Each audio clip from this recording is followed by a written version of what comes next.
Halo, assalamualaikum warahmatullahi wabarakatuh. Saya Riza Sidovara. Saya di sini akan menjelaskan sebuah buku dari Amita Acharya yang berjudul Kernel Studies in Political Economy. Di dalam buku ini saya akan menjelaskan bab ke-6 yaitu berjudul Southeast Asia Divided, Polarization and Reconciliation.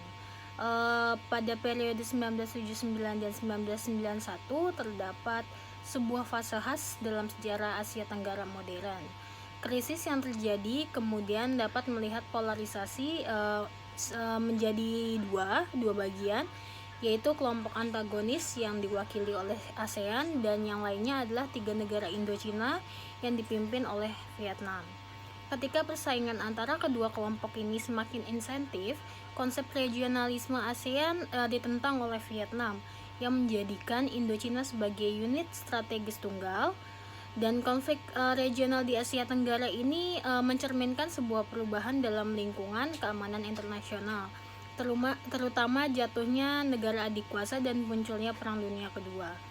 Ketegangan negara adik kuasa yang baru memicu kebuntuan dalam konflik Kamboja ini, yang dimanifestasikan dalam persaingan strategis Amerika Serikat dan Uni Soviet.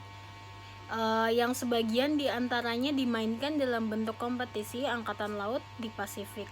Dan pada akhirnya, apa yang dimulai sebagai periode krisis dan konflik ternyata menjadi periode transformasi yang sangat amat luar biasa dalam lanskap ekonomi dan strategis Asia Tenggara. Hal ini membuka jalan bagi wilayah yang lebih bersatu dan tangguh pada awal 1990-an. Lalu bagaimana hubungan ASEAN dengan negara Vietnam?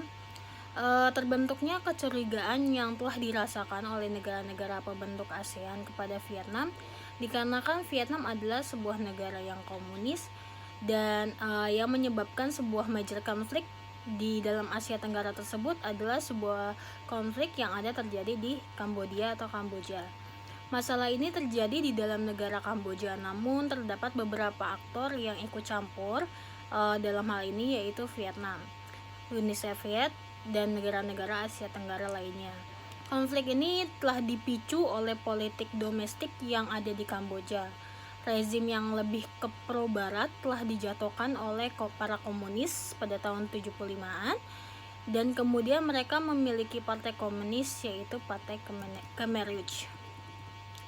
Organisasi ini pun berpendapat untuk memulai dengan radikal komunis, yaitu pandangannya mereka, dan memaksa para masyarakat Kamboja harus mengikuti pembangunan mereka, yaitu mulai dari titik awal atau dari titik aslinya, sehingga masyarakat-masyarakat yang sudah terpapar oleh paham pro-barat akan diedukasi, dan diedukasi di dalam hal ini adalah melakukan pembunuhan massal atau genocide yang dianggap tidak murni dalam rangka ini akan dibunuh. Dan dalam rangka untuk melanjutkan pembangunan pola radikal komunis itu, para Khmer Merah ini menghalalkan segala cara sehingga akan membuat pembangunan ini akan kembali ke titik aslinya atau titik pedesaan, jadi tidak ada kota. Hal ini pun mengakibatkan aktor-aktor luar negeri membuat suatu invensi, yaitu negara Vietnam, dan membuat negara-negara di Asia Tenggara itu mulai takut dikarenakan Vietnam itu mempunyai paham yang sama dengan Kamboja yang telah dipapar oleh radikal komunis. Namun dari konflik ini, negara-negara di Asia Tenggara menjadi peacemaker antara kasus Kamboja tersebut. Terdapat juga kepentingan-kepentingan negara yang ASEAN yang telah bertabrakan, sehingga membuat suatu pertanyaan, apakah ASEAN dapat membuat sebuah identitas regionalisme Asia Tenggara, dikarenakan beberapa negara telah mempunyai beberapa kepentingan yang tidak sama satu sama lainnya. Namun pada Jakarta Informal Meeting yang akhirnya telah menghasilkan sebuah persetujuan Paris dan mengakhiri konflik Kamboja ini. salah satu ciri khas ciri khas yang penting yaitu besarnya peranan pembangunan ekonomi dari negara-negara timur, sehingga Asia Tenggara menjadi sebuah market yang cukup besar. Dikarenakan negara-negara Jepang yang memberikan funding yang besar untuk melakukan pembangunan ini, sehingga mau tidak mau Asia Tenggara juga harus membuat sebuah pasar bebas untuk lebih membuat Jepang lebih mudah untuk melakukan perdagangan. Model diplomasi Asia Tenggara adalah model diplomasi yang telah menjadi nilai plus sehingga membuat berbeda dengan negara-negara lain.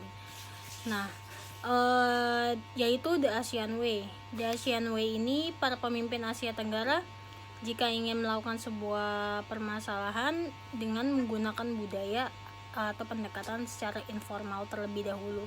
Dan jika permasalahan itu agak sulit untuk dibicarakan, maka tidak akan dibicarakan terlebih dahulu dan lebih mementingkan konsep informal atau pendekatan secara informal terlebih dahulu dan mementingkan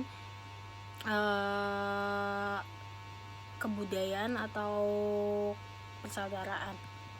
The ASEAN Way, dalam berbagai cara ASEAN dapat memperkuat klaimnya sebagai kelompok regional yang kohesif yang telah mengembangkan pendekatan khusus dan sukses untuk perdamaian. Stabilitas dan pembangunan ini sebagian diartikulasikan secara berbeda dengan aliran ideologis dan ekonomi yang telah melandas masyarakat komunis Indochina. Di hadapan mata masyarakat internasional, ASEAN pun mampu membedakan ekspasisme Vietnam dengan tetangga yang lebih baik, dan keinginan untuk stabilitas politik regional menyiratkan status quo wilayah dan politik di Asia Tenggara. Pendekatan ASEAN bertumpu pada kapasitas yang diasumsikan untuk mengelola perselisihan tanpa menggunakan langkah-langkah multilateral yang formal. Jalan informalitas ASEAN juga tercermin dalam keputusannya untuk menjaga aparatur birokratisnya sehingga relatif lebih kecil. Walaupun ada peningkatan jumlah pertemuan resmi ASEAN melebihi 300 per tahun pada 1990-an, sementara prosedur legalistik akan terbukti dalam beberapa inisiatif ASEAN berikutnya. Krisis yang disimpulkan pada ini adalah yang pertama, krisis hubungan. Krisis hubungan kawasan di masa ini justru menjadi semacam hikmat tersembunyi.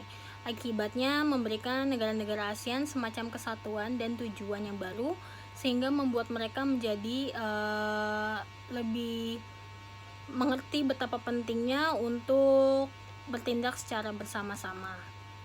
Dan akibat krisis ini, ASEAN mendapatkan pengakuan di negara internasional karena organisasi internasional memberikan sebuah ruang untuk melakukan penyelesaian di konflik Kamboja yang diselesaikan melalui informal meeting Jakarta 1 dan 2, yang membuat negara-negara Asia Tenggara mengerti bahwa perang bukanlah suatu jawaban dan dengan bersatu dapat menyelesaikan sebuah konflik, yaitu dengan melakukan perjanjian yaitu Paris Peace Agreement.